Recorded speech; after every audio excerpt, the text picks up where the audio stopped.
In the quiet town of Serenity, nestled between rolling hills and an old forest, a chilling event occurred.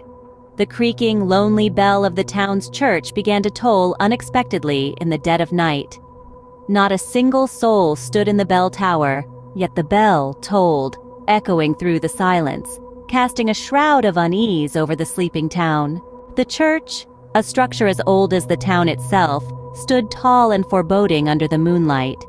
Its stained glass windows depicting biblical scenes glowed eerily in the night, casting shadows that danced and twisted with a life of their own. Unbeknownst to the townsfolk, an ancient creature had taken residence within the hallowed walls of the church, a creature born from the shadows, feeding off the fear and despair of its victims.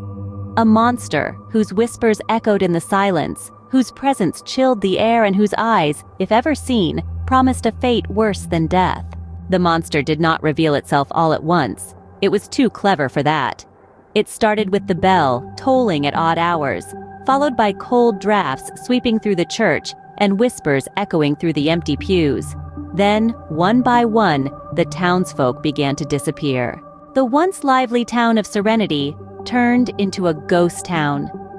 The laughter and chatter that once filled the streets were replaced by an eerie silence, punctuated only by the tolling of the church bell.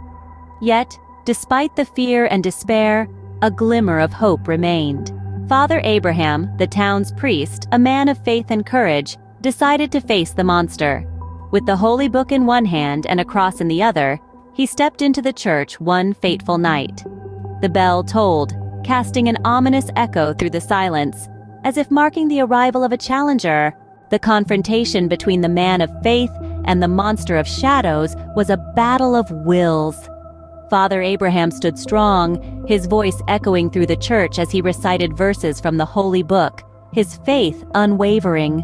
The monster retaliated, its whispers growing louder, its presence more chilling, yet it could not shake the priest's resolve. As the night turned into dawn, a deafening silence fell over the town. The church bell remained silent and the cold drafts ceased. Father Abraham emerged from the church, his face pale but his eyes filled with determination. The monster of shadows had been defeated, banished back into the darkness from whence it came.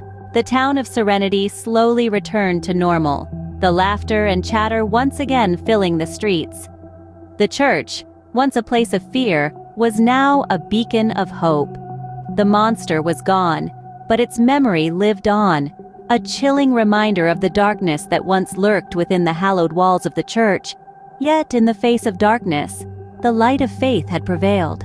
And so, the town of Serenity continued to live up to its name, its peace undisturbed, its fear replaced with hope. The bell tower stood silent, its toll no longer a signal of fear, but a reminder of the courage and faith that had once defeated the monster. The church was a symbol of resilience, a testament to the power of faith over fear, a story of a monster and a man of faith, forever etched in the annals of Serenity.